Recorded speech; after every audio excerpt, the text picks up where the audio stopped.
Solving linear equations with test points. Recall that a linear equation is one where the variables have no powers, which means that their power is 1. So for example, 3x plus 1 equals 0 is a linear equation. The x has just a power of 1, and you could solve this for x equals something. Well, linear inequality is just the same, except that it's going to have an inequality symbol. So if we were to do a similar one to the one above, we could have 3x plus 1 is less than 0.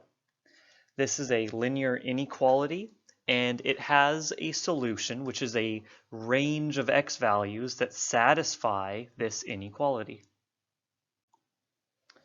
One method for solving these inequalities is to use what are called test points.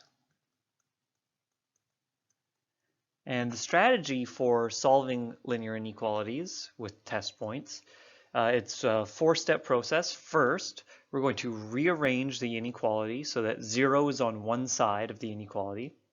Then we're going to find the critical points that make the linear expression equal to 0. And we'll create a number line with that critical point or points on there. Then we test points on either side of the critical points to determine if the inequality is true or false in each region. And the solution is the region where the inequality is true. And now that's a bunch of rules, but I will go through an example with you so that you can see each of those steps in practice. So here's an example. We have this inequality 2 plus r is less than 3. And we want to figure out all the values of r that make this inequality true or satisfy the inequality. And so we could probably just reason out the values of r without doing any of those steps from that last slide, but we want to start with a simple example to see how this strategy works. So to start with, step 1, we're going to rearrange the inequality so that we have 0 on one side. So to do that, we will subtract 3 from each side. So we have 2 minus 3 is negative 1 plus r is less than 0. Now what we do in step 2 is we take this side of the inequality to find the critical point that make this expression 0. The critical points or point, depending on if there's one or more. So where is negative 1 plus r equal to 0? Well, we add 1 to each side, we get r equals 1. So r equals 1 is the critical point for our inequality. So we draw a number line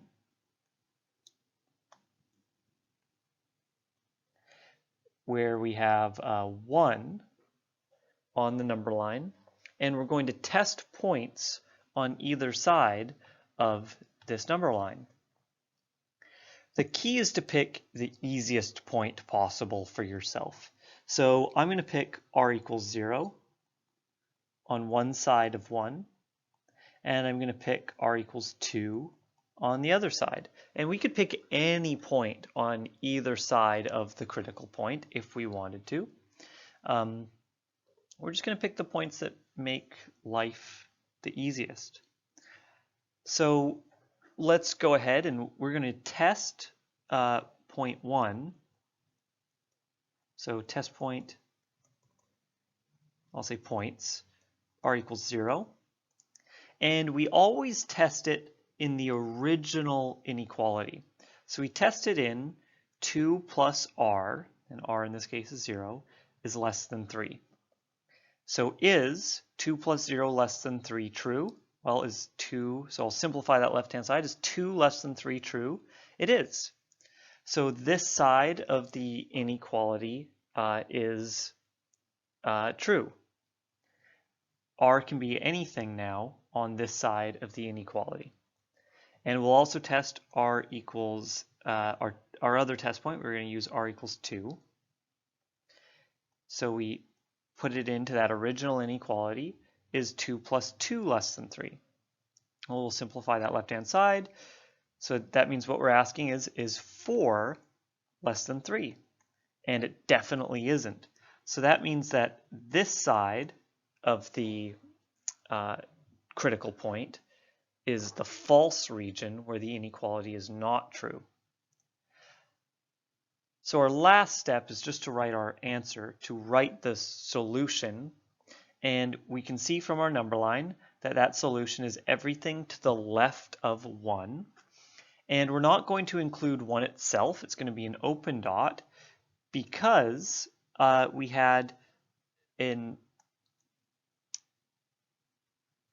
less than sign, not a less than or equal to sign.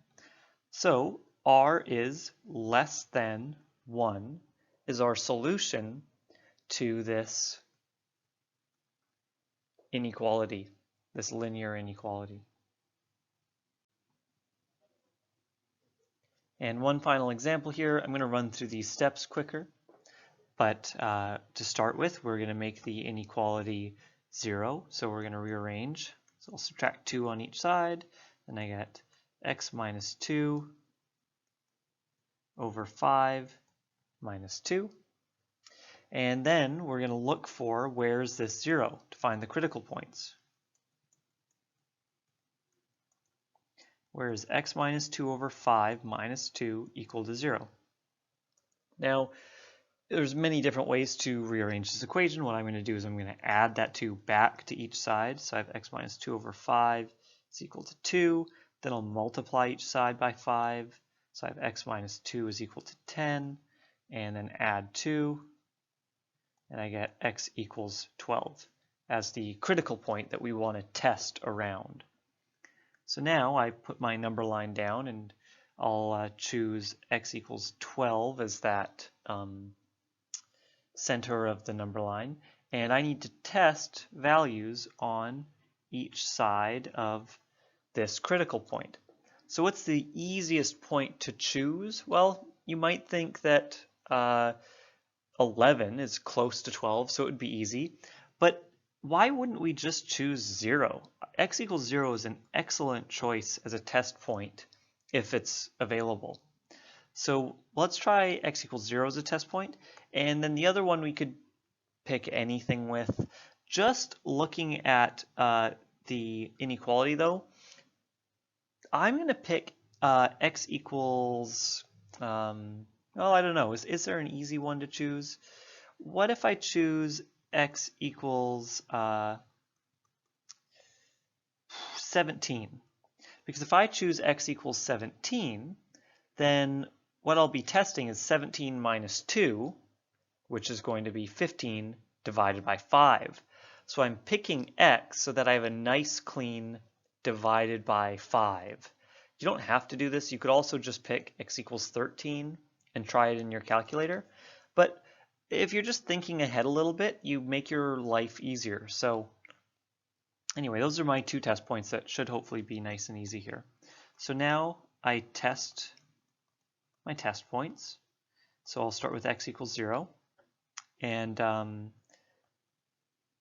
my inequality is 2 is less than 0 minus 2 over 5. So I have 2 is less than, well, 0 minus 2 over 5 is just negative 2/5.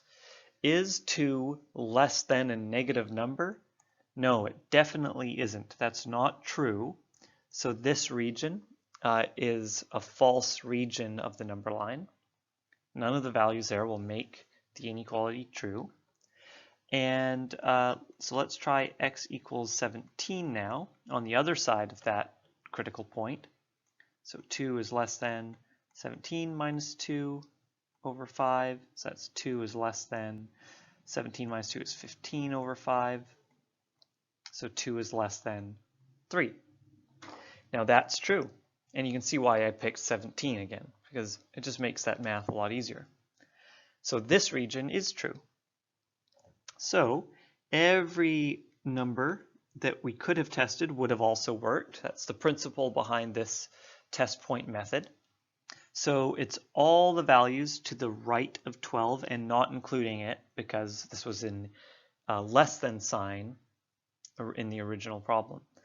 So we should write our final answer to this whole inequality is that x is greater than 12. That would be all these values to the right of 12.